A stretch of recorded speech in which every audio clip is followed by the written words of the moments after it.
Hey everyone, this is the LEGO Batman Batmobile Pursuit of the Joker set.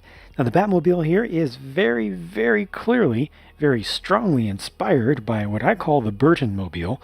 A lot of people call the Keaton-mobile from the live-action 1989 and 1992 movies. But it's not entirely based off that design. This is actually LEGO's own thing. This does not have the signature huge secondary intakes on the sides to the front of the rear fenders that are supposed to feed the rear turbine engine. This is also a little bit flatter and boxier than the live-action movie version.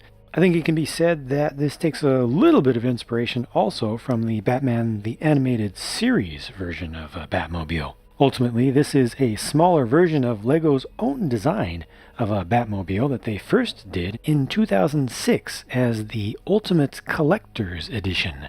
Now, ironically, there's not a lot going on with this Batmobile, this LEGO Batmobile, beyond what you can see. There are very few tricks to it. The build was actually fantastically straightforward. Not a whole lot of, interesting techniques to be seen in its construction. It does have one nice built-in action-ish sort of feature where the flame at the back will spin. That's just a simple geared mechanism. Just has a couple of bevel gears connected directly to the solid rear axle here. So, that looks cool enough. There you can see it, right? Beyond that, you've got these stud shooters on the sides, one on either side that will pop up.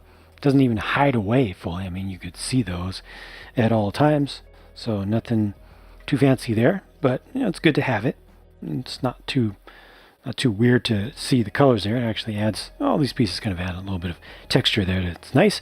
You can lift this Bat logo at the front to see the engine intakes. This has two side-by-side turbines. I'm assuming these are supposed to be them back here, or part of the engine or power assembly in some way. I actually like what they did for the hood section, if you can call it that. They separated this into these four areas that have a suggestion of striation. They could have just put a single tile there, or even two tiles there, but they lined it up so that these 1x2 slopes have each 1x2 tile to go with them. So it just adds that little bit of texture there. That's interesting, I think. And for a cockpit, of course, it's only going to hold one person. This whole thing just flips forward like so. I actually went too far with it there. It's supposed to go just that far. And it's got the very late 80s, early 90s definition of cheap luxury maroon color for the seat there. And has a printed console piece that's originally used for trains, or mostly used for trains. Of course, you can use it for whatever you want, but that's just that. Another sort of intake-like thing up here, if you can call it that. I think the nicest thing here in terms of how it's built is just the placement of the wings.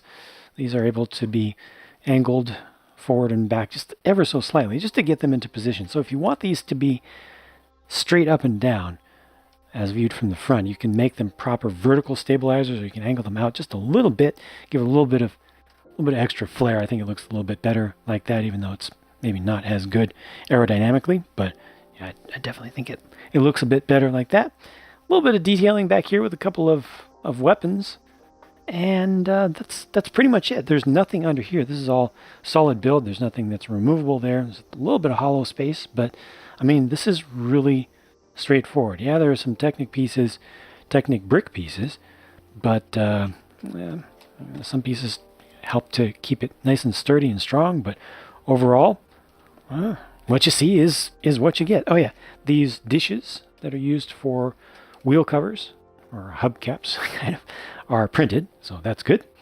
And, well, that's pretty much it. But you know what? Even though it's not too complex, I like it.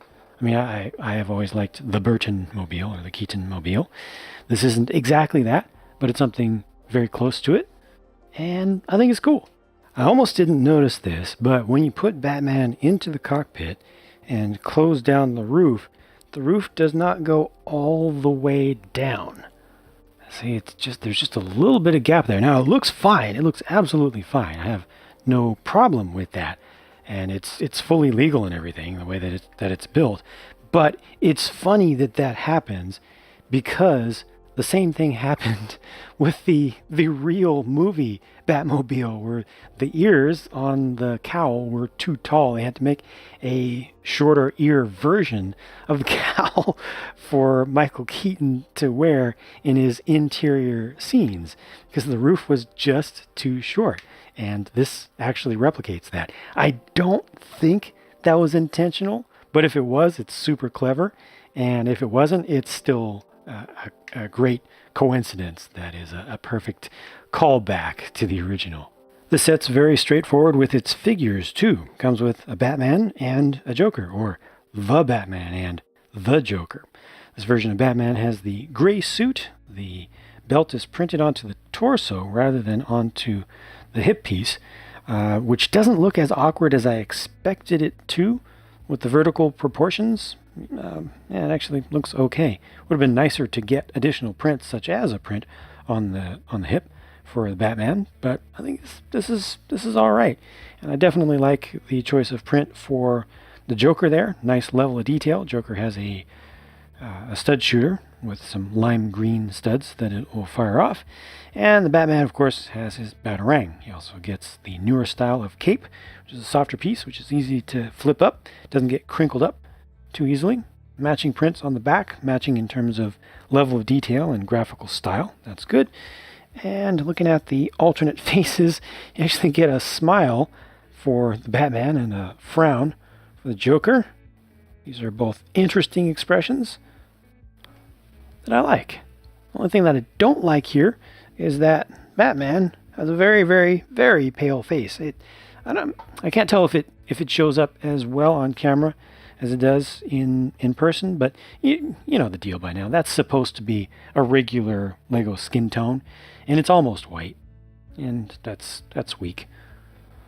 Just looks extraordinarily pale. You know, it doesn't even look like it's trying to be skin tone. It just looks like a very malnourished or anemic Batman to me. The spare parts selection is extraordinarily exciting in this set because they include a full grouping of the bat accessories over here in gunmetal gray, but they only use one piece on the front of the Batmobile. So you get all the others as spares, and these are some interesting pieces that you can use in some interesting ways, I think. Studs on some, anti-studs back here. This one's actually elevated a bit, so it gives you a little extra height. These have anti-studs. Some of them have bars and everything. These 3 studs right here are just extra ammo, so those aren't properly spare or leftover pieces. But then look, you also get an extra. I don't know if everybody will get this, but I did. I'm hoping everybody gets an extra. Just one of those 2x2 dish pieces that's printed. So that's really cool. You could use that on a bat signal, or make your own bat cave with that at the entrance or something. It's cool. Given the simplicity of the set and looking at its size, I mean, it's a good deal smaller than the box. If you see the box in person, you're trying to figure out whether you want to get this. I would love to see this sold for $25. I think that would be fair enough. But then when I look at the actual part count there's no way that they could sell that for $25. Or there's no way that they would sell that for $25, I should say. So ultimately, I think all things considered, $30 US is a fair enough price, an expected price. Love to see it go on discount. If you can find it for a little bit less, great. But at its suggested price, it's not bad. I think things that would make this better would be more shaping around the front, particularly around the fenders, to get it a little bit closer to that Keaton, Burton era design. Just to add a little bit more visual interest, because I think this is the most boring part of the build, and how it goes together and how it looks at the end. It's just so boxy and flat. And I'm guessing, I don't know, I haven't looked at anybody's comments just yet, but I'm guessing that there will be a lot of folks questioning the use or the failure to cover up the studs here on the top. Now, I understand it in the build. They're trying to keep that line as low as possible and nice and thin. Putting tiles on top of that wouldn't have worked, and just the construction would not have worked very well with tiles, I believe. I think it can be done, but it works out better like this as a set for kids to build. But probably there will be plenty of folks who will hate seeing studs. A lot of people don't like to see studs on Lego builds at all to begin with, but here those in particular really stand out, because other than just a couple up here on top, for the most part you're not seeing studs. It's very clean and mostly studless, so those really do kind of scream at you a bit. I'm fine with it. Don't really have a problem with it. So overall, I'm pretty happy with this thing. It's basically the version of the Batmobile that I would want to have in Lego form, or at least the closest thing to it. Oh, one last thing I do have to call out for the sake of consistency.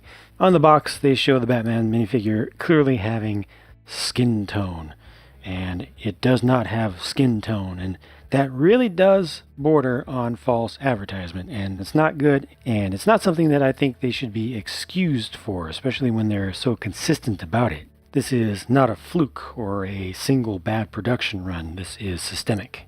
As usual, if you want to see me assemble this set, I have both real-time and sped-up versions of the full build assembly process. I've got those videos separated, and I will link to both of them on screen in just a moment, and also in the pinned comment. Thank you very much for watching. I look forward to your comments, and I look forward to being able to bring you more content very soon.